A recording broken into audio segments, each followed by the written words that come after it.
क्या बच्चे के करियर को चुनने में हाथ की रेखाएं भी सहायक हो सकती है? जी हाँ, बिल्कुल बच्चों के करियर को चुनने के लिए भी हाथ की रेखाएं सहायक होती हैं।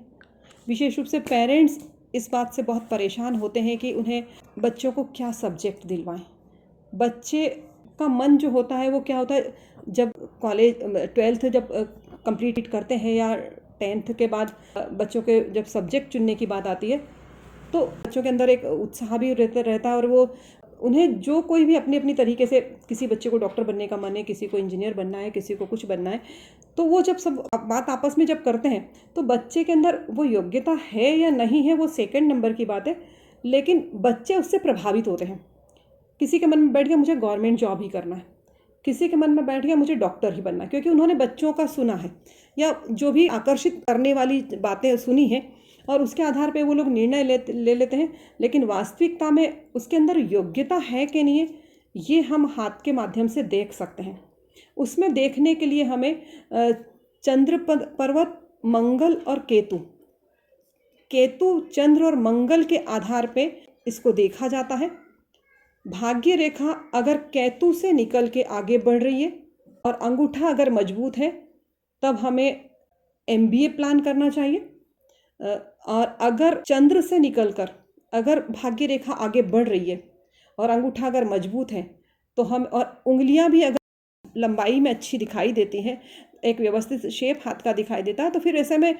आर्ट से जुड़ा हुआ भी व्यक्ति प्लान कर सकता है अपने करियर को, और उसमें इंजीनियरिंग वगैरह टेक्निकल चीज़ें भी व्यक्ति जोड़ सकता है। और अगर मंगल और चंद्र के बीच से अगर कोई भाग्य रेखा निकलती है तब हम ये देख सकते हैं कि उस व्यक्ति के उसमें, और अंगूठा थोड़ा कमज़ोर भी है तो भी चलेगा, और अगर बहुत अच्छा स्ट्रांग है तो संभावना जॉब की कम हो जाएगी। अंगूठा अगर थोड़ा सा कमज़ोर है मजबूत अंगूठे की बजाय, तब व्यक्ति गवर्नमेंट जॉब में जाने की उसकी संभावनाएं बहुत ज़्यादा बन जाती है और उसे सहज गवर्नमेंट जॉब के अवसर मिलते हैं। फिर भले वो डॉक्टर बने तब वह गवर्नमेंट डॉक्टर बनेगा, और इंजीनियरिंग का भी ऐसा ही होगा कि वो टेक्निकल उसमें जाएगा और बाद में वो गवर्नमेंट जॉब में चला जाएगा। अगर चंद्र केतु और मंगल के बीच से भाग्य रेखा निकलती है, अगर वो रेखा हृदय रेखा तक छूती है तो 100% संभावना बन जाएगी कि वो गवर्नमेंट जॉब में चला जाएगा। अगर वही रेखा बीच में ही कट हो गई, मतलब थोड़ी सी आगे बढ़ी, फिर वो वहाँ पे ब्रेक हो गई और कोई नई रेखा शुरू हो गई वहाँ पे, अगर चंद्र पर्वत पे या केतु या मंगल पे, तो फिर ऐसे में व्यक्ति पहले कोई और सब्जेक्ट लेगा जिसका उसे पूरा उसको पता नहीं होगा कि इसका परिणाम क्या आएगा, और उसमें वो थोड़े समय तक उसमें पढ़ाई करके और फिर चेंज कर लेता है।